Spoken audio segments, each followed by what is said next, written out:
Pemirsa, kasus sengketa lahan di Kota Tanjung Pinang kembali terjadi. Bahkan diduga adanya praktek percaloan atau mafia tanah hingga memakan korban yang merasa lahannya diserobot oleh oknum mafia tanah dan berencana melaporkan oknum tersebut ke pihak berwajib.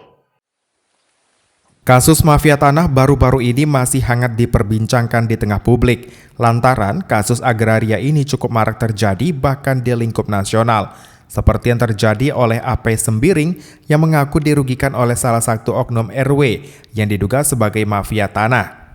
Sengketa ini berawal AP Sembiring yang ingin mengurus keabsahan lahan miliknya guna pengalihan kuasa dari pemilik terdahulu.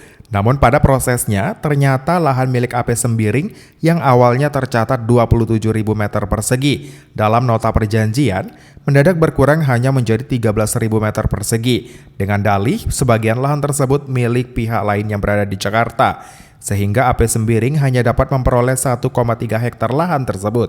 Atas sengketa ini, AP Sembiring mencurigai oknum berinisial SW yang diduga sebagai mafia tanah. Lantaran dari mulai proses pengukuran dan pengurusan lahan, SW terlibat langsung dan memberikan dalih bahwa sebagian lahan yang seharusnya dikuasai AP Sembiring adalah milik orang di Jakarta, namun enggan menunjukkan bukti dokumen atas klaimnya. Kemudian AP Sembiring bersama kuasa hukumnya mencari benang merah atas permasalahan ini, akibat adanya penerbitan sertifikat tanah pada tahun 2017 atas nama orang lain, di mana lahan tersebut diduga telah menyerobot sebagian lahan milik korban. Hal ini disadari korban pasca oknum SW meminta tanda tangan sempadan pada Sembiring. Kemudian korban juga mengajukan pemblokiran atas temuan ini kepada BPN Tanjung Pinang. Untuk itu, kuasa hukum AP Sembiring Agus Suryawantoro mengatakan pihaknya berencana akan mengambil langkah hukum untuk masalah ini dengan dugaan sementara adanya mafia tanah. Pihaknya akan menelusuri benang merah kasus ini yang diduga berawal dari oknum SW. Pak Sembiring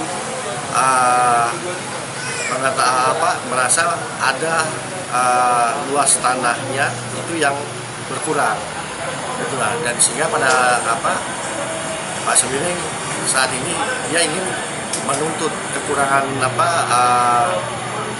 tanah tadi, karena memang secara fisik Pak Sembiring tanah itu dikuasai beliau, tapi tanah itu diduga masuk kepada sertifikat orang lain yang awalnya tadi seharusnya masuk dalam surat induk alasa yang beliau peroleh dari Bu Mulyani, tapi ternyata sekarang ini diduga masuk ke dalam sertifikat hak orang lain. Itulah yang sekarang ini masih diperjuangkan oleh Pak Sembiring untuk mempertahankan hak atas tanahnya tadi yang diduga hilang tadi, yang diduga dilakukan oleh oknum yang dipercaya oleh Pak Sembiring pada saat dia melakukan pemecahan SKGK tanah tadi. Agus menambahkan pihaknya telah menyurati pihak terkait untuk mencari solusi atas permasalahan ini, seperti menyurati Kelurahan Batu Sembilan dan Kecamatan Tanjung Pinang Timur, namun hingga saat ini belum menemukan titik terang.